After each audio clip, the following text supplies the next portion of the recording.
Traore is doing them. Traore wakes up, dreams them up. Following morning, he makes a pronouncement. It is law. It is policy. Action follows. And I wake up and I say stuff, they look at me and say, what is this? What is this man talking about? We need to take it through this stage and that stage and put it to tender, float the tender.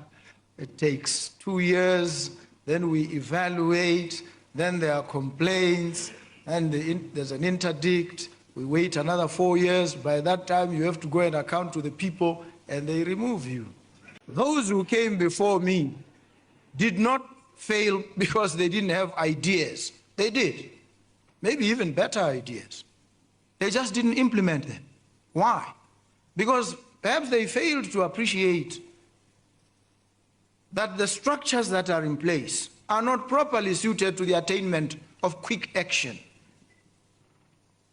So you need to subvert some of these rules and processes unapologetically. Good morning, good afternoon, good evening. Welcome back to my YouTube space. Today's video I'm going to talk about what's going on in Africa. And what's going on in Africa is Duma Boko, the president of Botswana, has decided to join hands with Ibrahim Traore. He has not announced it openly, but as he was talking on this summit that was going in his country, and he said he loved how Ibrahim Traore make decisions without any interference. Ibrahim Traore sleep, dream on it, and tomorrow he say this is a law. And the reason why most of African countries are failing is because of this thing we call democracy. Now, why democracy is failing African countries is because when you have an agenda as a leader, they have chosen you to be the president of the country, and you have an agenda as a leader. Maybe, for example, you want to build a hospital somewhere.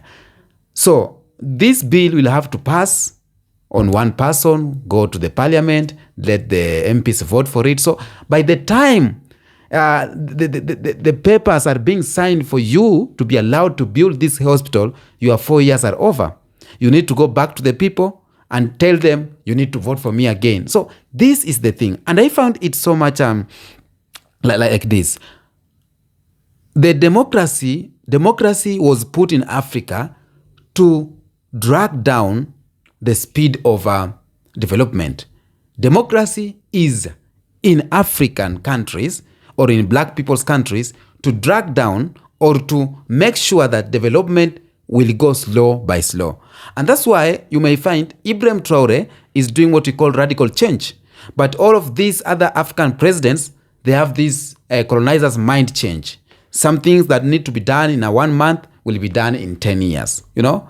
So that's what we are going to talk about that. But before we dive deep into that, let's watch this clip of Duma Boko, the president of Botswana.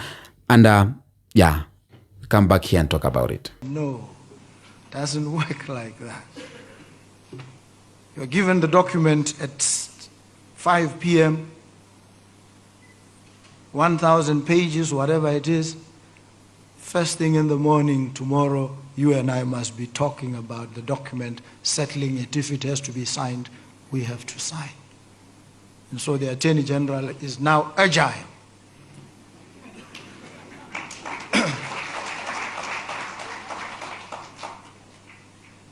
It's taking a bit of time to infuse the same level of agility in other areas, but we will get there. We will get there. And I see people making uncanny comparisons with Paul Kagame, my good friend Ibrahim Traore. And I say, some of these folks are operating in a slightly different environment, where their word is obeyed instantly, without question. It's a different environment. You say, this guy is not doing things. Traore is doing them. Traore wakes up, dreams them up. Following morning, he makes a pronouncement. It is law. It is policy. Action follows. And I wake up and I say stuff, they look at me and say, what is this man talking about? We need to take it through this stage and that stage and put it to tender, float the tender.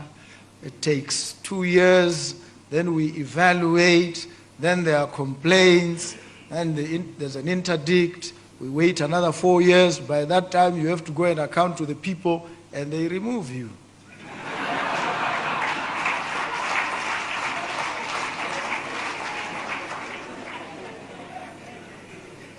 Those who came before me did not fail because they didn't have ideas. They did.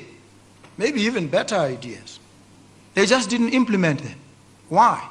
Because perhaps they failed to appreciate that the structures that are in place are not properly suited to the attainment of quick action. So you need to subvert some of these rules and processes unapologetically. And I will do it. Let me tell you here and now. I will. Within the confines of the law, and I know it. If there's anything I know, it's the law. That's all I know, really. So I will.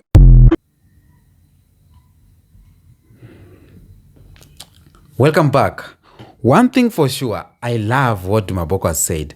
And I have heard some echoes out there, people saying, he wants to be dictator. Now, let me tell you this.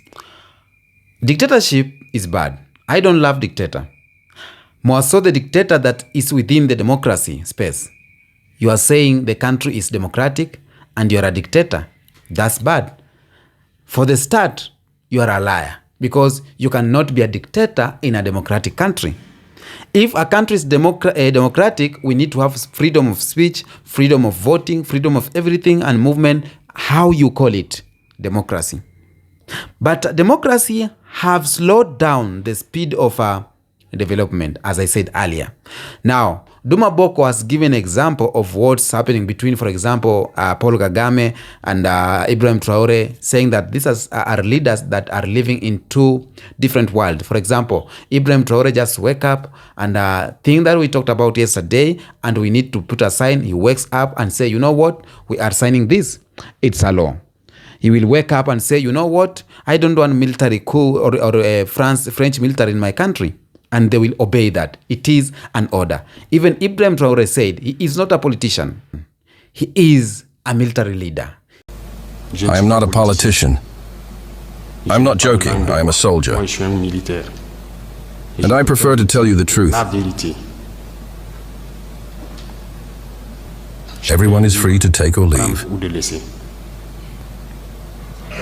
Everyone drives around in their car. Everyone is living well. We eat in the morning, we eat for lunch, we eat at night. We do what we want to do. We are free to talk about saying what we want. It's democracy, it's the right, that's all. That's all we know about in Ouagadougou. But go ahead and see the children who have skin on their bones. Go see those who are starving. Go see those women who can no longer breastfeed because they have nothing left in their breasts. Go see them. Let's not pretend.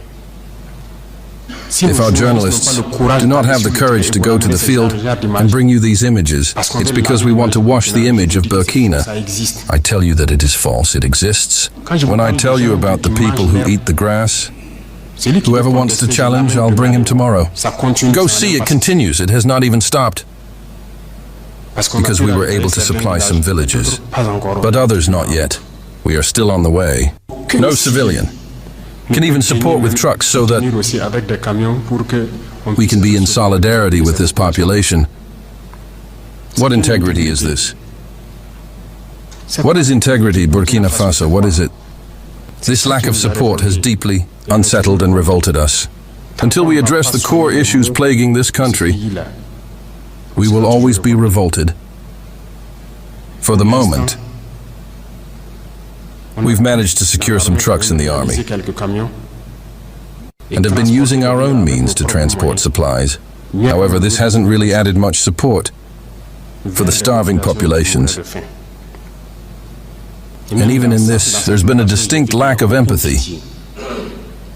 Citizens knew about the situation, but they've remained on the sidelines. It is to say that solidarity has disappeared in Burkina. Have pity for the people.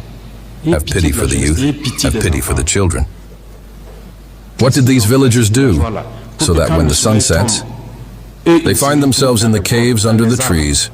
They leave the village, and in the morning they show up. They look to see if everything is okay before coming back. They sleep in the bush. They can't sleep at home. We don't tell you these truths. This is the reality of Burkina. We only see our cities.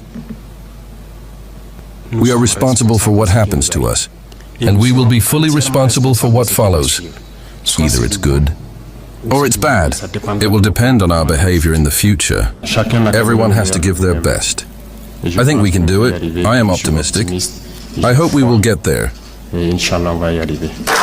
He is a leader, and there's difference between a politician and a leader. Politician will drag you down. Politician will slow everything down. Politician will not bring development so that tomorrow you can beg for him, so that tomorrow you can bow down on him. Those are work of politicians. Politicians is to get that celebrity status, and for you to get that celebrity status, you need to make sure that people bow down on you. But being a leader is where you give yourself out. Being a leader is where you sacrifice yourself for others. Being a leader is where you just don't talk. You put actions more than talking. That is a leader, and that's what Ibrahim Traore is doing. He put actions.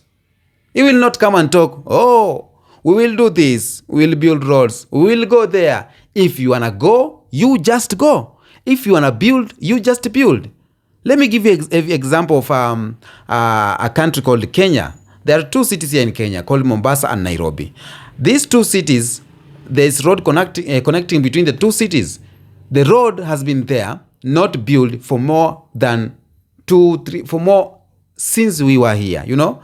And they keep on saying that we will build this road to connect Mombasa and Nairobi to be a highway, a very good road. But they have never done that.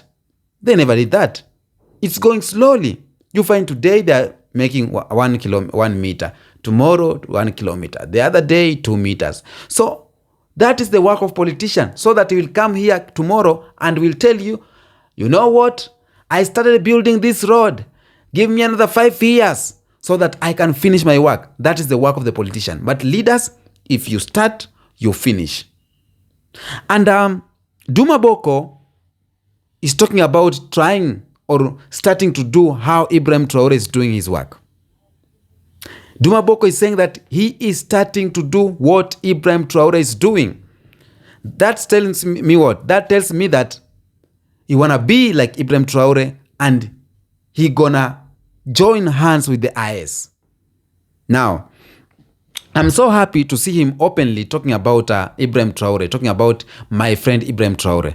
A lot of leaders here in Africa, they are silent like this. They don't want to talk about Ibrahim Traore. They don't want to say Traore is doing great. They don't want to support anything Traore is doing. They don't want to comment anything Traore is doing because they are scared. They are scared of what? They are scared of the colonial system. They are scared of the Western powers. They are scared of the white system because the system does not allow you to talk about Ibrahim Traore if you are for them. The system will not allow you support what Ibrahim Traore is doing. And that's why a lot of leaders are quiet. And those leaders who are bold enough to come out and say Traore is doing good, those are the leaders that are looking for change. Those are the leaders that at least we can give them opportunity. And those leaders who have openly come out to say they don't support Ibrahim Traore, like Kenyan president, those are leaders that needs to go home very early in the morning. So, what do we do? Or what am I saying this? I'm saying that Duma Boko of Burkina Faso, of Botswana, seeing what's happening is in Burkina Faso, he is yearning for that change. This tells me that in his mind, he is thinking of how to do away with the neocolonialism. In his mind, he is thinking of how to bring a better Africa. It's not just about dictatorship. It's about being a leader who everyone listens, or being a leader who makes decisions, go to the people, ask the people what they want, and you come here tomorrow in the morning, you sign it to a law. making decisions without Western powers. And that's what we talk about. Making decisions without Western interference. Making decisions without Western laws. Because a lot of African countries have to abide by the law of the white system, so that to get those tokens, to live well. You know, we are not the one benefiting from this. They are the one benefiting. These African leaders, they are the one benefiting. Because if they are being told, if you make a country continue being poor, you as the president, you live happily. You will be so rich. Everything will be yours. So they don't care about what the country is. I have seen a number of times where the Western powers are here in Africa and they are doing things that are not benefiting Africans. They're exploiting. They're somewhere there extracting oil, extracting gold, but they cannot even build a road that is connecting to the road. They cannot even build hospitals or good schools or bring water. They cannot facilitate electricity. France have exploited Burkina Faso for so long. And when Burkina Faso are complaining, France President, UK Prime Minister Macron was laughing at Burkina Faso, saying that it is not my work to build that or to generate electricity for you. And he knew very well he is the one who has made sure that electricity is not put in Burkina Faso or in So that is it. Duma Boko wanna join Ibrahim Traore. That's a move. That's a bold decision. And it was bold for him just to stand and saying that Ibrahim Traore is doing what? Great work. It was bold for him to stand just to say that my friend Ibrahim Traore, because a lot of African presidents do not want to associate themselves with Ibrahim Traore. But for this, I'm seeing another move. I'm seeing Burkina Faso joining IS. I'm seeing Namibia joining IS, and I'm seeing the future. The future of Africa is bright if we bring leaders who believe, leaders who want change, leaders who want to move on. We want leaders who are youths enough to make radical changes. We are tired with the colonial change. We are tired with that. We want radical change. A mere building of hospital, you're waiting for 4 years. This should be signed. Oh, you go here. Oh, you do this. 4 years. Nah. We ain't doing that again. We ain't doing that shit again. We want change and we want it radical. Tell me what you think in the comment section about this video. Until next episode, peace out.